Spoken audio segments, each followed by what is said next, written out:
What is the 10-hour challenge and what does it actually look like? It's not about working straight through with no breaks. That's going to just burn you out. Instead, it's about being intentional with your time, breaking up your work into more manageable chunks, and committing to get things done without those distractions that normally get in your way. For me, procrastination is always this nagging voice that seems to get in the way of anything that I want to accomplish. You know those moments where you think that just one more episode and then you'll get to what you need to do, or you'll do it tomorrow because today's already run out of time, it's not a big deal, and you have time to do it tomorrow. I decided that I wanted to do something about it, and I wanted to commit to a full 10 hours of pure focus, no distraction, no delays. And let me tell you, it wasn't easy, but it was absolutely worth it. I'm gonna jump into everything that I learned in this challenge, what went down, and how I prepared for it. Maybe you can learn from me what can help you get through procrastination. For me, I structured my day like this. I started by identifying the tasks that I usually put off. You know, those things that seem to hang over your head and never quite get done. You always try to find another reason to avoid doing it. For me, it's something like studying Japanese, practicing a melody on my new instrument, or working on content for my YouTube. All of these things are important to me, but somehow I always end up being distracted and doing something else that's just easier. I also added in some personal time to meditate and read because those habits are also important to me. With this list, I was able to set a simple rule: no procrastination allowed. That meant when it was time to work, I had to dive in immediately with no excuses. To keep this challenge manageable, I broke the 10 hours into focused 20-minute work sessions with 10-minute breaks in between. Let me give you an example to help make sense of it all. When it was time to study, I would set a timer for 20 minutes. I'd start and I'd study without stopping, with no distractions until the timer went off. Then I'd take about a 10-minute break to move, grab a snack, listen to music, meditate. The key here was to stay disciplined. No extra distractions during those 20-minute sessions. Doing this for 10 hours of focused work sounds intense, right?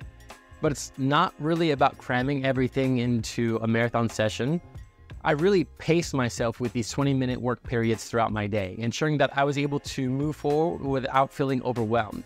It was all about keeping balance and making sure that I take the right amount of break that's needed to reward myself for those sessions where I'm really focused.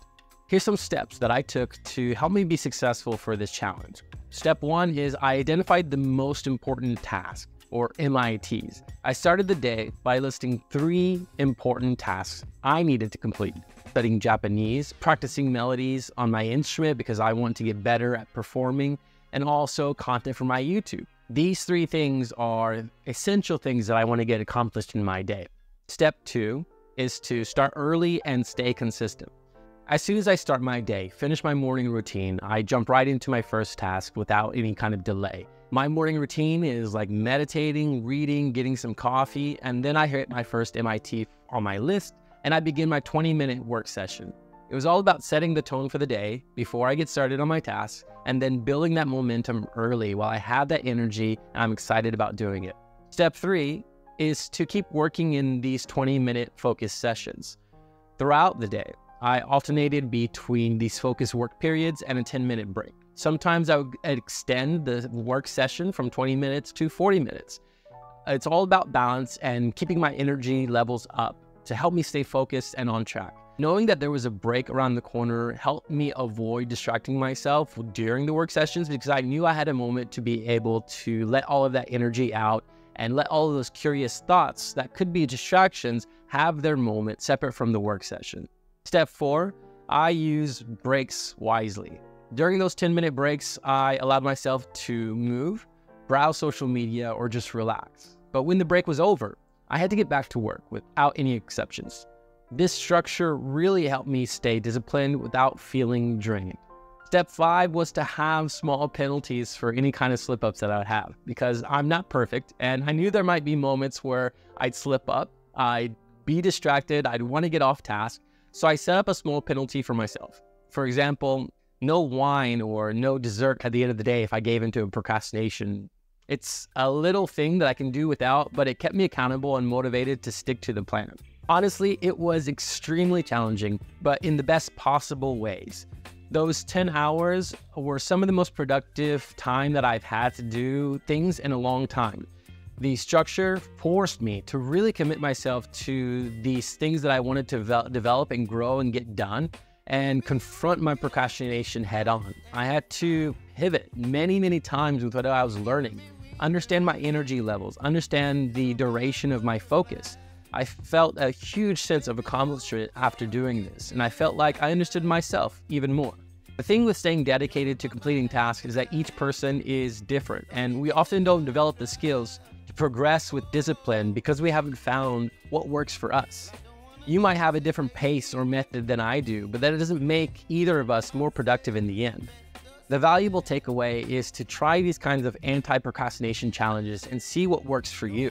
One of the biggest takeaways for me was realizing just how much time I usually waste on distractions.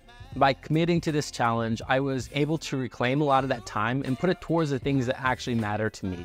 I learned a lot of Japanese within this 10 hours. I was able to knock down a couple more scales or fingering techniques on the new instrument that I'm working on. And I was able to plan out more thoroughly my video ideas and work on my content. It's all things that I wanted to enjoy and accomplish. And because I wasn't battling with distractions at the same time, I had this structure to keep me focused to accomplish these things.